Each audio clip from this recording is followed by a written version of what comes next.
दोस्तों आज की इस वीडियो में हम एक पाइथन प्रोग्राम बनाने वाले हैं जिसमें हम हॉर्न्स फॉर्मूले का प्रयोग करके त्रिभुज के क्षेत्रफल यानी एरिया ऑफ ट्रायंगल कैलकुलेट करने वाले हैं।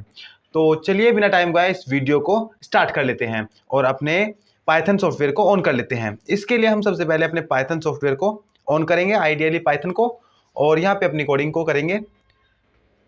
सबसे पहले हम फाइल मेन्यू का यूज करके नई फाइल ले लेते हैं और जो त्रिभुज होता है उसमें 3 साइड्स होती हैं और तीनों साइड को हमें यूजर से इनपुट कराना है।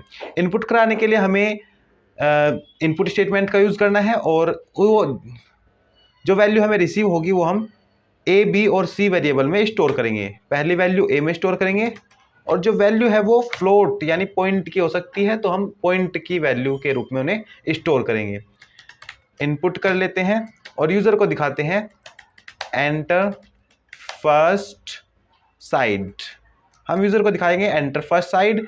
जब यूजर इसे देखकर फर्स्ट साइड को इनपुट करेगा तो वो इनपुट स्टेटमेंट रिसीव कर लेगा और उसे पॉइंट की वैल्यू बनाकर ए में स्टोर कर देगा। अब इसी तरह से हम दूसरी और तीसरी साइड भी इनपुट करा लेते हैं। इसी को कॉपी पेस्ट कर लेते हैं। यहाँ पे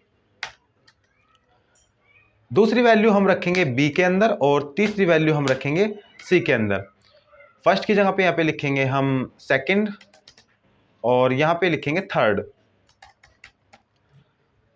अब हमारे पास ट्रायंगल की तीनों साइड्स आ जाएंगी। इसके बाद हम इस फॉर्मूले का यूज करेंगे। अब इसके लिए हमें सबसे पहले एस की जरूरत होगी। एस कैलकुलेट करना होगा और एस तीनों साइड को जोड़कर 2 से डिवाइड करने पे हमें मिलता है।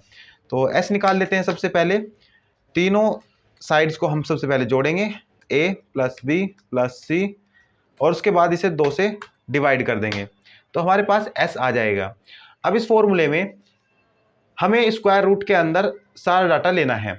स्क्वायर रूट जो है वो पाइथन में मैथ मॉड्यूल के अंदर होता है और मैथ मॉड्यूल का यूज करने के लिए उसे सबसे पहले हमें इंपोर्ट करना पड़ता है, अपनी फाइल में जोड़ना पड़ता है। अपनी फाइल में मैथ मॉड्यूल को जोड़ने के लिए हमें यहाँ पे लिखना होगा इंपोर्ट मैथ। ये मैथ मॉड्यूल हमारे पाइथन प्रोग्राम के साथ जुड़ चुका है। अब हम यहाँ पे स्क्वायर रूट यूज कर सकते हैं। स्क्वायर रूट मैथ मॉड्यूल में होता है, इसलिए हमने मैथ को इंपोर्ट किया है। अब एरिया हम ए वेरिएबल के अंदर स्टोर करेंगे और स्क्वायर रूट लगाने के लिए हम लिखेंगे यहाँ पे math.sqrt। जो math.sqrt है वो स्क्वायर रूट के लिए यूज किया जाता है पाइथन में, स्क्वायर रूट। अब यहाँ पे ब्रैकेट्स के अंदर जो भी डाटा लिखा जाएगा वो स्क्वायर रूट के अंदर होगा। तो अब हम यहाँ पे लिख लेते हैं इस पूरे फॉर्मूले को s मल्टीप्लाई के लिए हम स्टार का यूज करेंगे। यहाँ पर s-1 s-a multiply s-b multiply s-c। इस तरह से हम इस पूरे के पूरे डाटा को स्क्वायर रूट में लिख लेते हैं। अब ये हमारा पूरा प्रोग्राम बन चुका है, बस हमें लास्ट में इस प्रोग्राम को प्रिंट कराना है। इस प्रोग्राम की जो एरिया है, प्रोग्राम के बाद एरिया आता है, उसको प्रिंट कराना है। तो हम यहाँ पे प्रिंट करा लेते हैं एरिया ऑफ ट्रायंगल इज, और वैल्यू ए के अंदर है तो हम ए प्रिंट कराएंगे। जो कोटेशन के अंदर लिखा हुआ है वो ज्यों का त्यों हमें स्क्रीन पर दिखाई देगा और जो हमने कोटेशन से बाहर वेरिएबल लिखा है, इस वेरिएबल की वैल्यू जो हमें कैलकुलेट होने के बाद मिली है प्रिंट हो जाएगी। तो ये प्रोग्राम छोटा सा हमारा कंप्लीट हो जाता है यहाँ पे। तो अब हम इसको रन करके देखते हैं F5 शॉर्ट की मदद से। फंक्शन हम F5 शॉर्ट की प्रेस करते हैं। सबसे पहले ये प्रोग्राम हमें सेव करना होगा। सेव करते हैं, इसको एक नाम दे देते हैं, ट्रायंगल नाम दे देते हैं।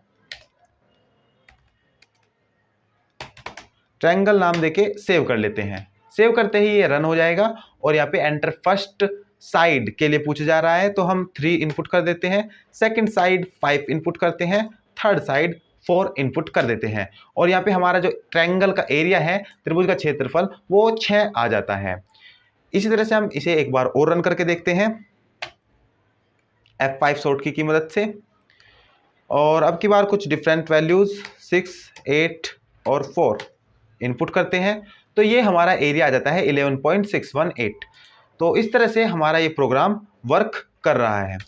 आशा करते हैं आपको ये वीडियो पसंद आई होगी। अगर आपको ये वीडियो पसंद आती है तो वीडियो को एक लाइक जरूर कीजिएगा और अपने दोस्तों के साथ ये वीडियो शेयर भी कीजिएगा। तो मिलते हैं इसी तरह की एक और इंफॉर्मेटिव वीडियो के साथ। तब तक के लिए टेक केयर, गुड बाय, जय हिंद।